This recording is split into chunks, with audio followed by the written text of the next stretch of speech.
Okay, so mainit na issue ay ating pag-usapan. So, Tama. ayun. Tulad ng sinabi natin kanina, Kapedwins, ang daming mga nangyari na itong nakarang Oh, linggo. Tsaka yung mga maraming succeeding weeks pa. maraming mainit na issue na ating ihimayin ngayong gabi. Oo, Ha? okay. Without further Talagang ado, basahin mo na yung tema tsaka konteksto para makapagsimula na tayo. okay. Ang konteksto natin ngayong gabi, Yung tema muna, Kap. Tema. ang tema po natin ngayong gabi, babalik at babalik ang hindi nabayarang kasalanan sa taong bayan.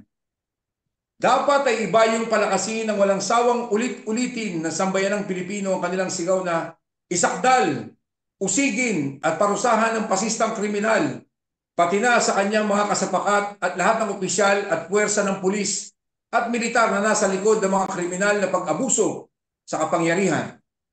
Hanggat walang naparurusahan sa mga kriminal na ito, magpapatuloy ang paghahari-harian ng mga abusadong burokratang kapitalista at pasista at ang pagyurak sa mga karapatan at kagalingan ng taong bayan. Subalit, hindi magagapi ang sambayanan. Araw-araw ay may namumulat at matapang na nagbabangon. Buo ang kanilang pasyang isulong ang kanilang pakikibaka para sa katarungan, kalayaan at demokrasya, gaano man ito kahirap o katagal. Okay. Totoo yan. Totoo yan. So, yan yung konteksto natin. Yan yung tungkol dun sa pagharap ni Duterte sa Senate hearing. Ano, no? 10 days ago. No? Pero nung Lunes, no, isang Lunes pa, no? Anong petsa ba yun? 28 ba yun? October 28? Nalimutan ko na yung petsa dahil lahat ng tumanim sa isip ko yung pagmumura niya dun sa hearing eh. Talagang tatak Duterte talaga yung BS-BS. Alam mo ba kung ilang beses siya nagmura nung hearing na yun? Ilan? Nabilang mo ba? 22 times. Ah, dami. Sabi ng staff ni Senator Risa Ontiveros, binilang 22 times. Kasi, biro mo. Ganun kabalahura ang bunganga ni Duterte. Oo. Pero bago natin pag-usapan yung kape, dito muna tayo Oo. sa mainit na mainit pa. No, yung Oo. katatapos ng 2 days ago. Ah, O kahapon lang, no? Kahapon lang. marami pa hindi Yung makamove on dyan. Marami pa hindi makamove on. yung ang tinutukoy po namin ay yung katatapos lang na US elections, no? Maraming Mhm. apektado pero himay natin, tignan natin, no? Kumbaga, Mhm. ang ano unang-una diyan, ang tanong diyan sa survey neck to neck, no? Mhm. Kumbaga, balikatan yung laban. Kumbaga, sa survey nila, simula nung nag-survey nung magdeklara si Harris ng kandidatura, hindi naglayo yung ano nila, yung numero nila. Pero nung matapos ang halalan, Landslide. semi-landslide si Landslide. Trump. Mahigit 5 milyon ng ano niya, ang lamang niya kay Harris at hindi lang sa popular vote, pati sa electoral vote, panalo siya. Kasi kung titignan natin, nung panahon nung kay 2016, nung kay Hillary Clinton, sa popular vote nung panahon na yon, 2016, panalo si Hillary Clinton sa popular votes, pero talo siya sa electoral votes na mas mahalaga sa kanila. So, Mhm. hindi natin masyadong kabisado yung sistema na popular tsaka electoral kasi yung bawat bansa, bawat county, may mga electoral votes yan, no? Kaya kailangan ang isang kandidato para ma-declare na manalo magkaroon ng 270 electoral Mhm. votes, no? Kaya nga inaasahan pa nila dati baka rumaktay parehong 269 pero hindi Mhm. nangyari, di ba? Umabot si Oh, Trump hindi. ng Oo nga. 276, yung total Umpisa, niya. umpisa pa lang nasaltahan ng ano paglabas ng mga bilang talagang kita mo na lamang na So, lamang. ibig sabihin, Kap, doon lang nagpapatotoo na ang survey hindi ganun ka-reliable. No? Oo nga. Sa atin lang Pwede rin. reliable kung ano yung lumalabas sa survey sa atin, yun din ang lumalabas sa eleksyon eh. Bakit kaya? Alam mo ba yun? Alam na this. Alam na this. Kaya, tapos ang problema pa nga, kahit siguro dito sa Italia, nung nangyari ng ano, hindi naman tayo nagkaroon ng survey, pero yung survey sa Pilipinas, lumabas din dito, hindi na resulta. Alam mo ba yon? ba magagawa natin? Nakaraan na yan. Pero dapat nga mag-serve as lesson sa atin yan. Dahil lumalabas ngayon doon sa mga naging opinion at ika nga messages na lumalabas sa party ng mga Democrat sa Amerika, sa partido ng Democrat sa Amerika, pag-aaralan daw nila. Mm. Pag-aaralan nila, kasi lumalabas, meron talaga silang mga tao na inaaral yan. May mga Mm. datos sila. Ilan yung Mm. butante at ilan yung butante na inaasahan nilang boboto, ilan yung Hispanic, ilan yung Asians, ilan yung Mm. kung Black, ano-ano black, pa, mga ah. Chinese, kung ano-ano na meron Mm. silang datos yan. At Mm. alam din nila kung ilan ang bumoto at hindi bumoto. Mm. Kaya aaralin nila. Kung sana meron tayo niyan sa Pilipinas, mas madali nating matetrace kung Mm. paano ika nga nagkakaroon ng hocus-pocus sa pagbibilang ng boto sa ating bansa, di ba? Oo, Ah, totoo yun. tuwing panahon ng eleksyon. Mm. Kasi ang ano nga dyan, kung tutusin talaga, kung sa pagiging qualified talaga, Ayun. walang duda talaga si Kamala dahil state prosecutor siya, talagang human rights defender, no? Tapos talagang women defender, no? Kumbaga yung sa ano niya, yung sa abortion, pro-abortion siya. So, maraming aspeto na maganda kang ano, pero ang problema yung administrasyon ni Biden kasi galing dito sa ano, nakasadlak ngayon sa gera, no? Sa Mhm. Ukraine tsaka sa Gaza.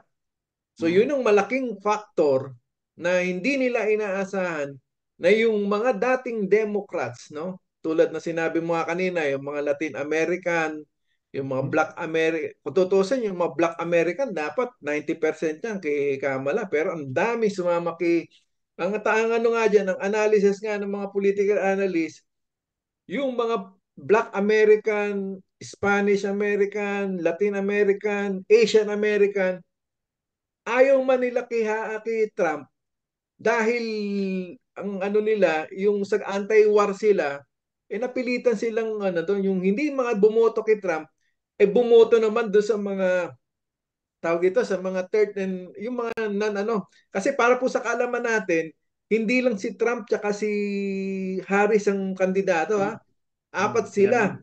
may isang babae pa, Independent. may isang lalaki pa, no? So yung iba, imbis na kitra po kay Kamala, doon bumoto sa iba. Kaya yung na dapat mapupunta sa Democrats, kaya lumamang na lumamang si Trump, Malaking no? factor kasi talaga yung ano malaking Yung factor talaga yung gera, ano, yung yung gera. pinangyera. Kasi nung nung kung matatanda natin last year nung nagsagawa ng protesta yung mga kabataan, 'di ba? Yung Camp Mm. In, anong tawag nila doon? Yung Camp In, 'di ba? Nagkakampo Yung sila sa mga yung university. yung yung protest nila anti-war Anti-war, sa anti-Gaza, di ba? pagpasok sa Gaza. Oh. Ano, di ba? Anti ano, war sa Gaza. O anong ginawa nila? Dinomolish yung ano, tag ito. Ah, sinira nila, di ba? Pinaguhuli yung mga kabataan. So yung factor na yun ang ipa-factor in mo rin yan sa pagkatalo ni Kamala. Marami Hmm. marami kasi factor kung bakit daw kung bakit nga nangyari yan unexpected nila. Kasi nga Hmm. pag-usapan lang natin yung usapin ng migration kasi dalawang Hmm. factor yung yung ika nga nag-focus si Trump, yung issue ng Hmm. migration at saka yung issue ng ekonomiya daw. Tama, tama. Pagdating sa migration, ibig ko sabihin, lumalabas na maraming Latino at Hispanic ang mga bumoto. Hmm. Sila yung mas maraming bumoto kay Trump itong eleksyon na ito. Wherein Hmm. ang issue ng immigration, it's very obvious naman talagang yung mga pananalita, pagkilos at saka mga asa ni Trump, lumalabas naman talagang rasista ito. Di ba ka? Hmm. Nakakapagtaka. Fascista. Rasista, paano itong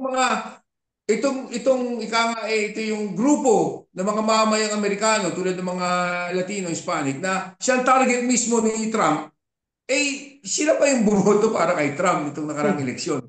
Medyo talagang malalim na usapin ito. Hindi, yun nga, Siguro ba? yun ang sinasabi nila kasi ayaw man nila kay Trump, napilitan silang bumoto kay Trump dahil nga doon sa gera. Dahil unang-una yung mga Arab countries, no? Oh, Yung mga yan. Arab Ito yan. Americans. So, Matik na yan. Matik na yan. Oh. matik na yan. Talagang kahit gustong-gusto nila si Kamala, pero dahil sa ano ni Biden, 'di ba nung ano nga last minute nga nung campaign, 'di ba? Kung di ako nagkakamali, 1 month ago, almost 2 months ago, 'di ba? Nag-ano si Biden na i-withdraw yung ano yung kasi gusto nilang ano yung si Netanyahu napigilan, i-ano nila, i-embargo nila. 'Di ba nagwala si Netanyahu na pag ginawa niya, magkakagulo lalo, 'di ba? Ang Natatanda mo mabigat ba kasi yung dyan, ang mabigat dyan, alam kasi naman natin na yung, kasi nga, ang Democrats talaga, hindi talaga dapat susuporta sa ganyang gawain. Yang mm, genocide na ginagawa ng Israel sa mga mm, Palestino sa Gaza. Ang mm, problema nga, politika, at alam mo naman, tradisyon na ng Amerika yung kampihan ng Israel mm, sa anumang pamamaraan, sa anumang sitwasyon, pinaninindigan. Kaya nga sabi mo nga, isa yan sa naging factor, yung mga estudyante na nagpuprotesta, imbis na ika nga, hindi naman suportahan ng gobyerno, kundi hayaang maghayag ng kanilang mm. opinion. Ayun nga, totoo. Sinupil pa, ikinulong Ayun nga. pa. Mm, Kaya yung mga traditional na Democrats, lalo na yung mga kabataan, yung mga bagong budante, nagpakita ng kanilang ng disgusto, ng kanilang, disgusto. oo, ang nangyari, mas marami pala ang hindi bumoto. Mm, Mas maraming Democrats ang hindi bumoto at mas maraming bumoto na independent. At yung mm, independent na yun, mostly, lumalabas, independent. Mas marami siguro yung nahimok dun sa issue ng mm, migration at saka ng bagsak daw na ekonomiya. Wherein, sa totoo lang, according mismo mm, sa mga ekonomista at saka sa tawag dito, yung yung mga nag-aaral ng ekonomiya sa Amerika, sinasabing hindi naman daw bagsak ang ekonomiya ng Amerika ngayon. Ang mm, nagpapahirap sa Amerika ay yung inflation, which is mm, epekto ng giyera ng Ukraine at saka ng epekto ng giyera dito sa Middle East. So, mm, dumagdag pa, mabanggit ko lang, dumagdag pa dyan yung pagpupurubok lalo ni Netanyahu. Dahil alam naman natin, si Netanyahu at saka si Trump, iisa na mentalidad dyan. mm, Parehong pasista yan. Parehong mm, extreme rightist yung mga yan. So, mm, nangyari, imbis na pagaanin ni Netanyahu ang kampanya ni Harris at pagaanin yung bigat na problemang dinadanas ng Democratic Party sa Amerika during campaign period, mas lalo niyang pinalala na a day before the election, tinanggal niya yung kanyang tag dito, Defense Secretary mm, na yun ay kadikit ng gobyerno ng Amerika na kaya mm, si Netanyahu hindi makapag-full blast noong mga nakaraan dahil control ng Estados Unidos yung defense secretary na inilagay sa gobyerno ni Netanyahu. mm, Tinanggal mismo. Talagang pinoprovoke niya na mas lalong uminit yung issue ng gera dahil mas makakatulong ito si sa Trump. kampanya ni Mm, Trump dahil mm, magkaligid sila. Ayun nga, talagang pero lilinawin lang po natin kahit na sino po manalo sa kanila, Wala. eh talagang imperialista pa rin yung mga yan. Oo. Nandun pa rin sa ano nila yung kumbaga sa sistema nila, yung pananakop pa rin. Napapansin nyo ba?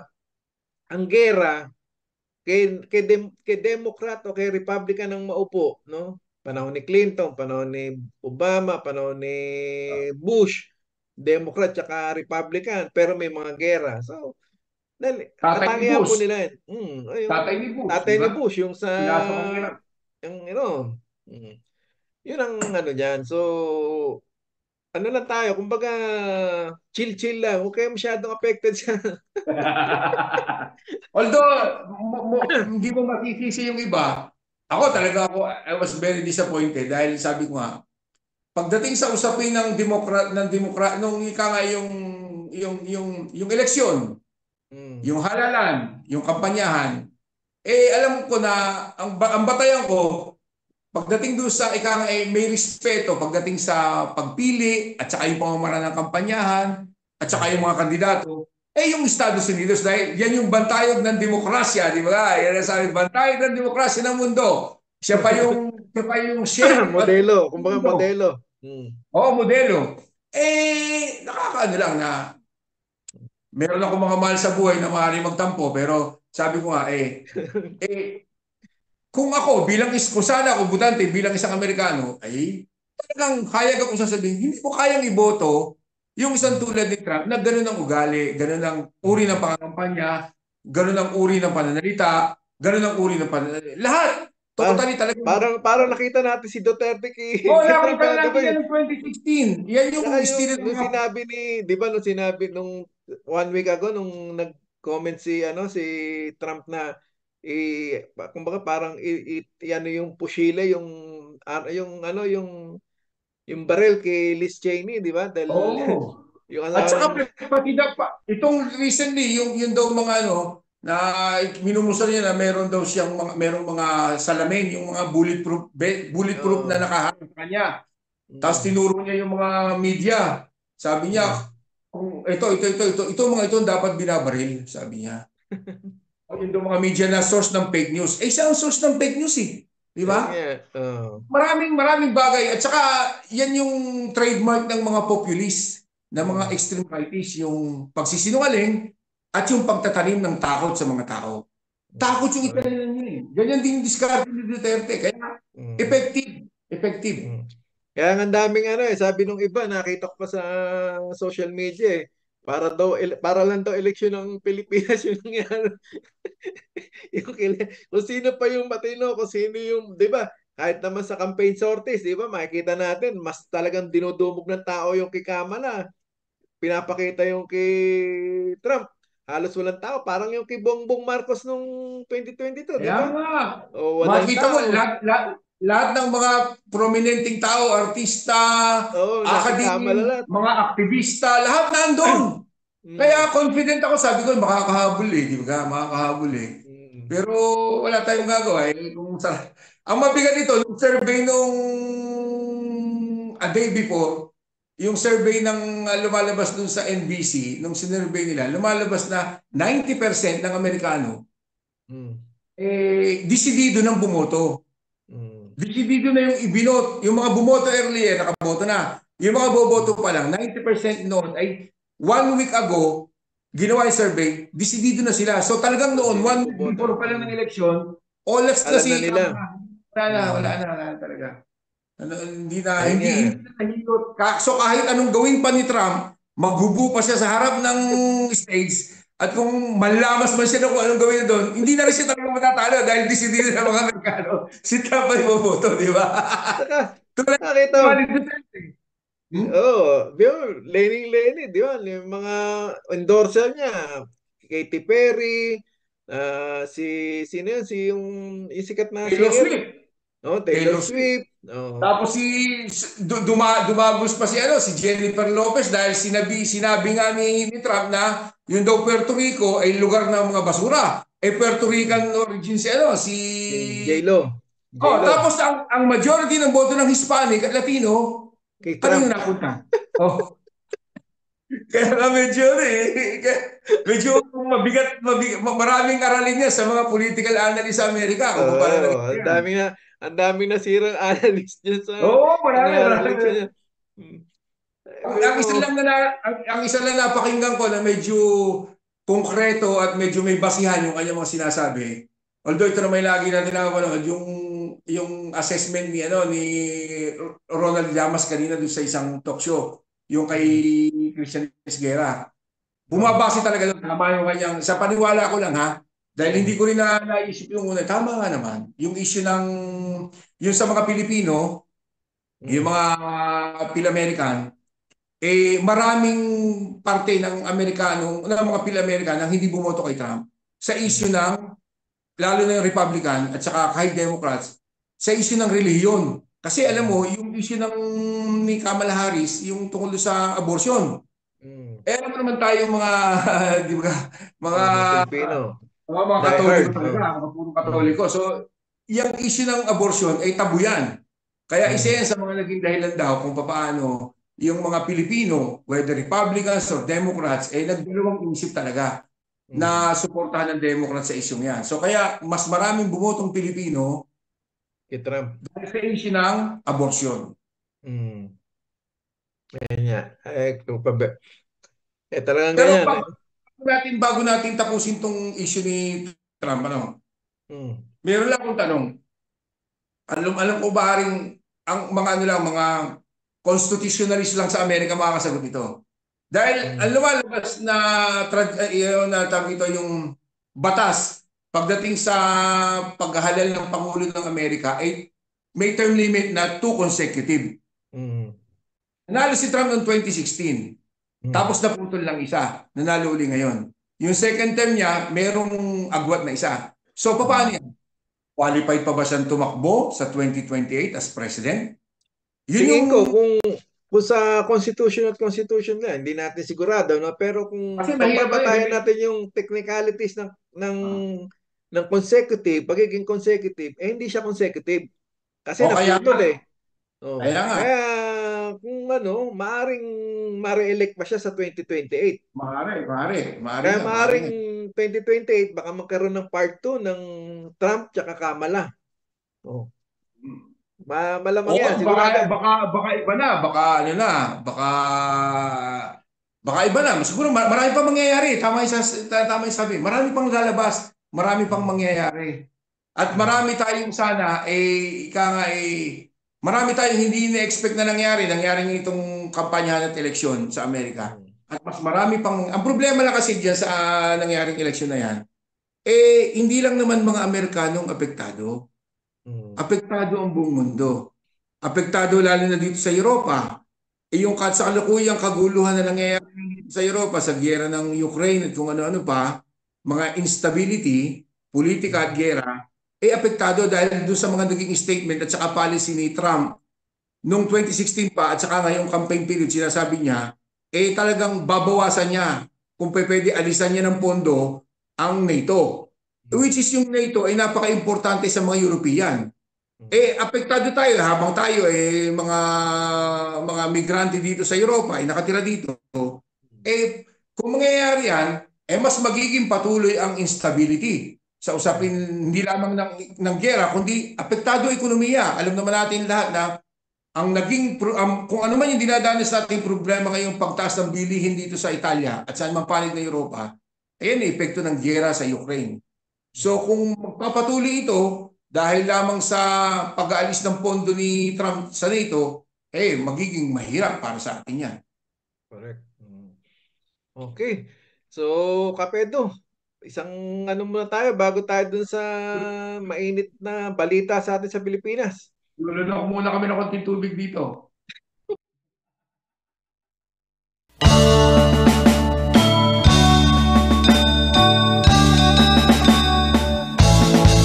Naitayo na ba ang Christmas tree? May pangregalo ka na ba sa inaanak mong marami? Naisabit mo na ba ang parol?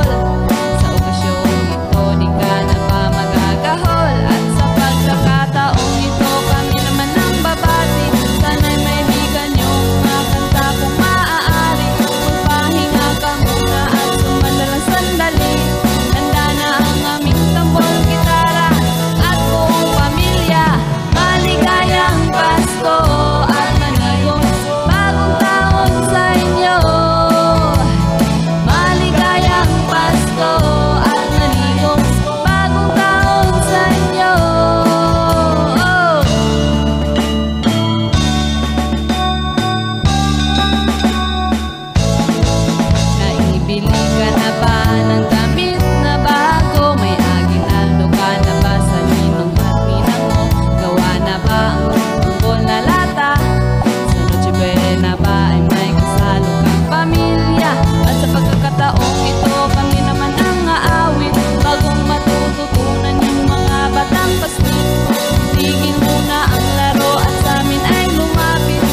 So tayo po nagbabalik. Oras natin ay alas 9:42. So maraming salamat sa Franz Rhythm. Oo, tsaka i-acknowledge din natin yung opening song natin kanina. Yung Walang Hanggang Paalam by Joey Ayala, Bayang Barrios at Tapat. Tapati. Tapati. Ayun. Teka muna, bago tayo mag-proceed, Kapegay, may comment si Kap Gary Martinez. Nga pala, pakibasa mo. Doon sa issue natin kanina, doon kay Trump.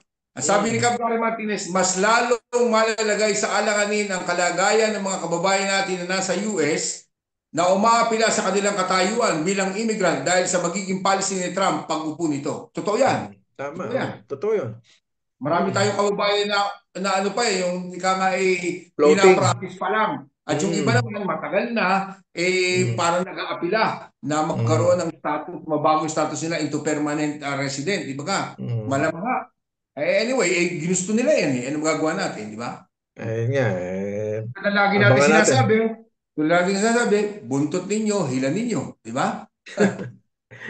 Okay. So, doon na tayo sa pangalawang topic. So, ano ba yun? Kap Edwin? Yung issue ni BP Sara, yung BP Sara impeachment.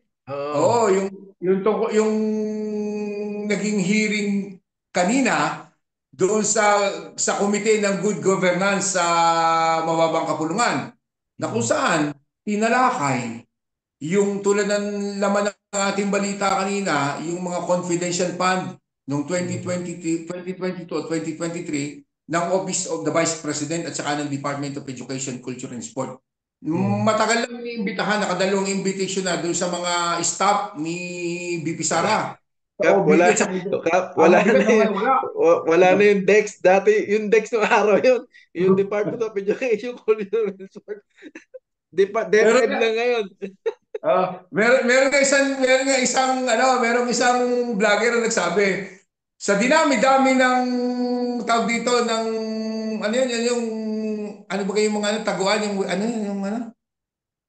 yung inupahan ng 16 million? Yung mga yung tawag dito? Hiding hiding place ba yun? Kundi safe house. Yung inupahan yung 34 safe houses na inupahan ng 16 million pesos sa loob ng isang buwan, baka daw doon nagtatago yung mga nawawalang OBP staff na hindi nagpapakita. Yan ang kasi, di ba, kung titingnan, ano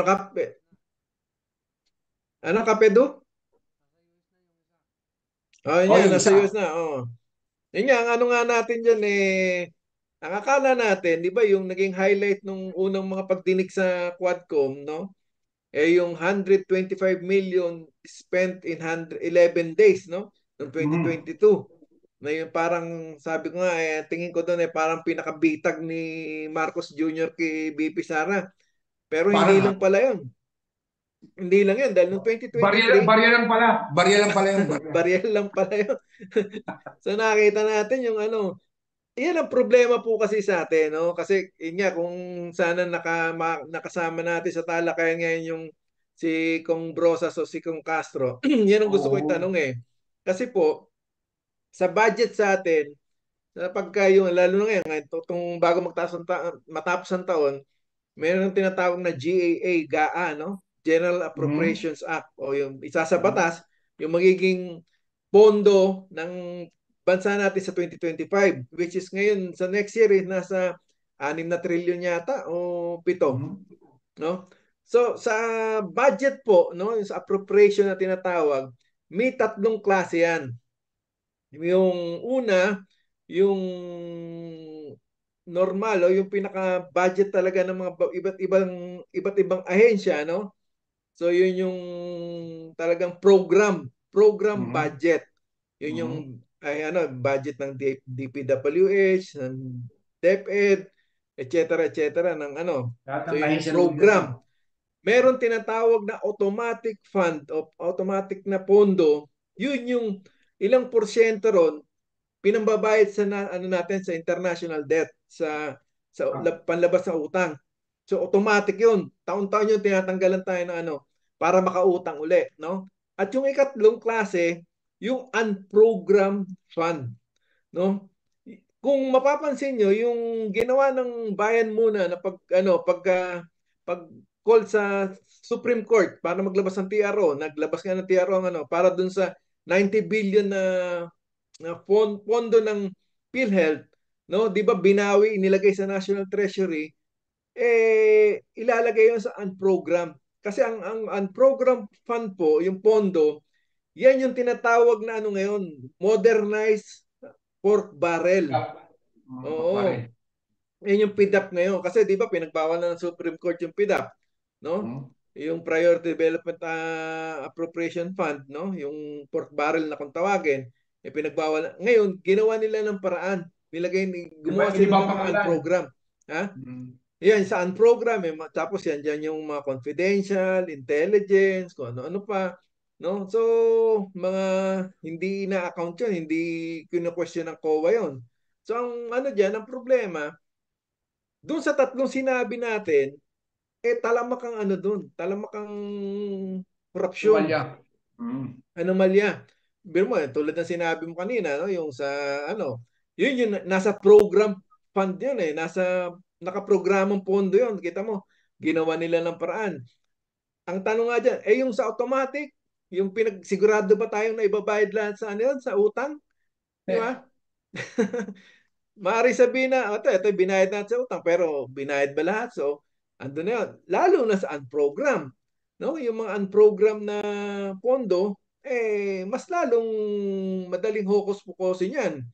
So, yun ang problema. No? Kaya yung nangyayari sa yung nangyaring hidwaan ng Marcos Duterte, naging blessing in disguise, napaganda sa dahil na kahit yung party lang ni Duterte ang iniimbestigahan, pero lumalabas na yung accountability at saka yung impunity, no? Nabibigyan ng kulay, nabibigyan ng picture. Yung accountability, kahit na sabihin natin yung kay BP lang, kasi sigurado yung kay Marcos, sa Marcos side, meron din yan. Hindi natin alam kung kailan lalabas yan. Lalo na sa mga nag-iimbestiga. Mismo. Yung mga nag-iimbestiga. Di ba, tanungan natin kay Kong Castro nung dati, ano ba yung pagkaintindi niya sa yung 2023 budget at 2024 budget na deliberation? May pagkakaiba ba? Di ba sabi ni Kong Castro, malaki dahil nung 2023 deliberation ng budget, wala pang, hindi pa full blast yung yung ng awayan ng Duterte Marcos. Kaya hindi pa nila ma-question, di ba? Kailan lang ba naglabas ng... Pinapatayin pa sila ng mikropono ni Sandro Marcos. Yun nga, Nung last year. budget hearing. Oo, totoo. So, makakakuha ba sila ng ng subpoena sa COA para yung i-call out yung budget ng OBP kung kung walang hidwaan yung dalawang kampo? 'Di ba? Malamang hindi. 'Di ba? 'Yun ang inaano natin. Kaya itong ang mabigat kasi diyan. So, yan sinasabi mong impunity at saka yung di ba? Accountability. Accountability. Marami pa rin tayong kababayan na pikit mata. Makikita mo yung mga komento, yung mga nag-iimbestiga, dapat sila tanongin. Ang sagot dyan, ba't hindi natin hayaan muna na imbestigahan itong mga lumalabas na anomalya sa opisina ng Office of the Vice President at saka ng dating posisyon niya sa Department of Education, Culture and Sport. Nabanggit mo kanina yung 25 million. Wala na yung education and sport. Diction, nung araw yun. Wala, diba? Napag-aalata panahon natin yun Isipin mo gumastos ng 16 million ang Office of the Vice President at saka Department of Education, Culture and Sport na 16 million pesos para sa safe houses. Para saan ang safe houses? Anong nasasakupan ng safe houses ng Department of Education and Culture and Sport? Hanggang high school student lang naman ang hawak niyan. Meron ba mga namumundok ng high school? Meron bang mga rebelding high school? Alam nila sila gagamit kaya Pangalawa, yung mga resibo ng mga ginastos na yan, Wala pala eh. Lumalabas si ano eh, Peke. mga... Peke. O may isa ka nakakita mayroong isang resibo na lumalabas si Piatos ang apelido. Saan ka nakakita naman ng Piatos? Si Chichirya yun, di ba? Wala mga apelidong Piatos sa Pilipinas. Chichirya yun eh. Talaga naman siguro, ganun kabobo yung mga yun. Wala na maisip na pangalan. Sa dinami-dami ng pangalan. Kung inilagay ba kay Egay Bonson, eh di ba ka mas real, mas credible pa, di ba ka? Ay ilagay ba ka na may Mary Grace Piatos. Piatos. Hmm. Sino mapapaniwala mo na merong Mary Grace Piatos, di ba? Hmm.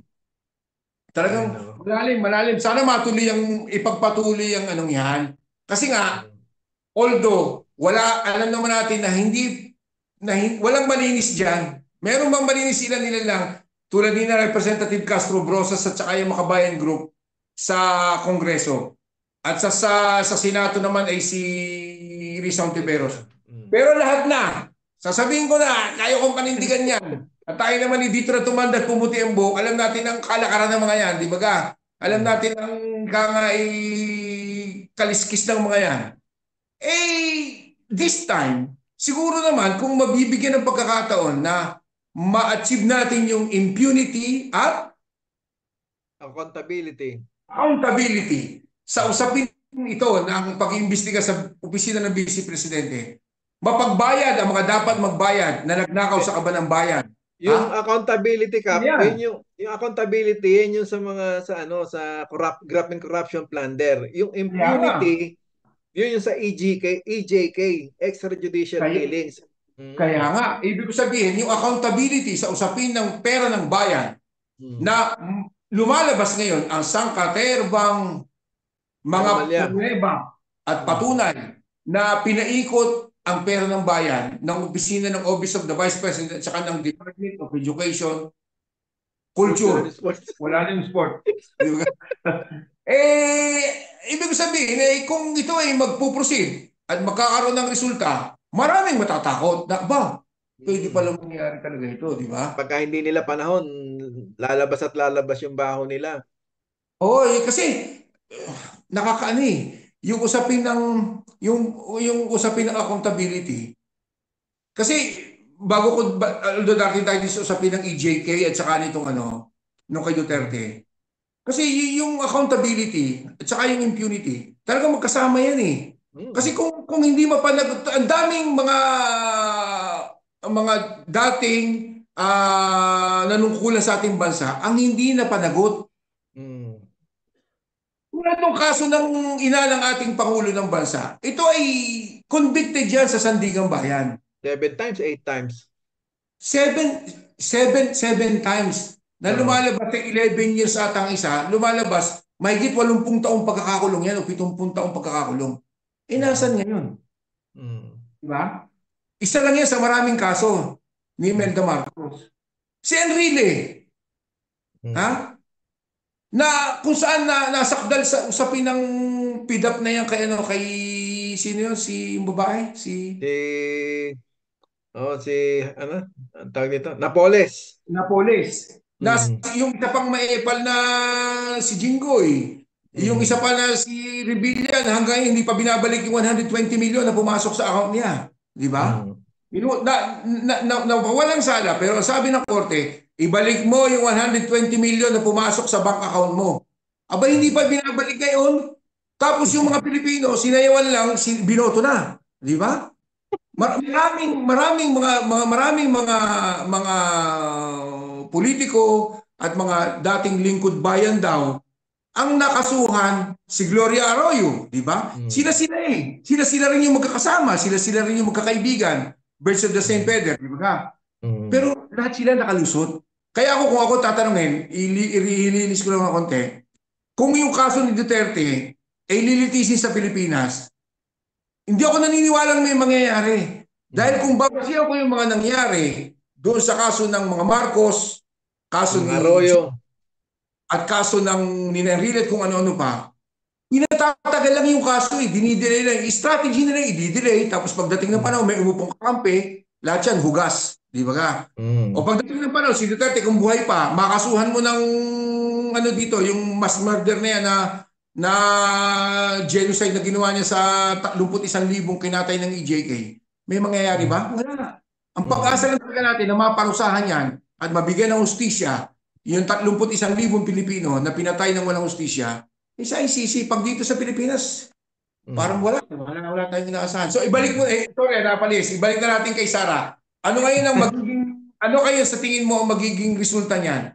Kasi sabi nung, chairman ng komite ng good governance sa mababang kapulungan na si Representative Chua, meron na lang daw silang 2 natitilang hearing. And then after noon, maglalabas na sila ng resolusyon. Kung ano man yung resolusyon na yun, it's either impeachment or pagkakaso ng plunder or whatever. Ano sa tingin mo? Saan ito magtatapos? Malamang sa impeachment yan. Kasi ang ano nga lang dyan, ang tanong nga lang dyan kasi, ngayong November, ilang session hours lang sila, ilang session days, no? December, makakalahati lang yan. Tapos, pagpasok ng January, ilang days din lang yan. Tapos February, campaign period na, no? Sa mga senatorials na tatakbo. So, yun yung mga alangan na ano. Kasi, kung dadaanin sa regular na session, mahaba yung proseso niyan. Yung pagpa-file ng ng impeachment complaint kung sa unang proseso. Yun yung normal na proseso. Pero may tinatawag na fast lane. No? Ibig sabihin, pagka nakakuha ka ng 1/3 ng concession sa buong Kamara, which is nasa 300 plus sila, sabihin mo ng 100 congressmen, ang pumirma na isampa to sa sa impeachment, idali sa impeachment, subito 'yon. Kumbaga directly 'yon, dadaan pupunta na sa Senado 'yon para para pag-usapan at ang Senado magsasagawa sila ng hearing, no? Tatayo rin silang Senate judge sila. Parang nangyari kay Corona nung 2012, no? So, ganun yung ganun yung mangyayari. Tapos, ang problema sa mga senador, ilan doon yung kasi sa 24, tanggalin mo na si Angara dahil naging DepEd Secretary na Department of Education, Culture and Sport. na hindi secretary na. So 23 na lang sila. So kailangan dyan 2/3 dyan, kailangan 16. 16 na senador makuha nila. So may maliwanag na 4 na, no? Yung si Bongo, si Bato, si Robin, tsaka malamang si Amy. Pero dahil binanatan yung tatay ni Amy ni Sara, baka hindi niya rin iboto yun. Baka kalabanin niya na rin. So, saka yung mag-inang bilyar. Yung mag-inang bilyar, hindi mo ano yun, yan. kasi re-electionist yung mga yun, yung iba, no? So, maaring magdalawang isip na banatan si Sara, gawa ng, syempre, inaasahan din nila yung mga Duterte votes, di ba? Kahit hindi sa Mindanao area o Visayas area. So, maraming posibilidad. Pero dapat, humantong yan sa impeachment. Kasi para kay pa yung mga ginawa ng Quadcom na sinakripisyo nila yung mga tawag dito, yung oras nila, no? Ginastusan para ibulgar yung Umaabot ng alas 2 ng madaling araw. Yun nga, totoo. So, para kung hindi nila papaabutin ng impeachment yan, sa bagay, kung tutusin, malinaw naman talaga na ang Senate hearing tsaka lower house o Congress hearing is in aid of legislation lang talaga.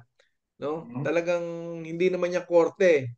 Pero sa mga natuklasan diyan, pwede nang dalhin sa korte 'yon. Kaya nga 'di ba nung sinabi sa balita natin kanina, yung nangyari dun sa Senate hearing na kung saan naka-22 mura si Digongyo, sabi nga ni House Senate President ni Chis Escudero, yung transcript pwedeng ibigay sa ICC.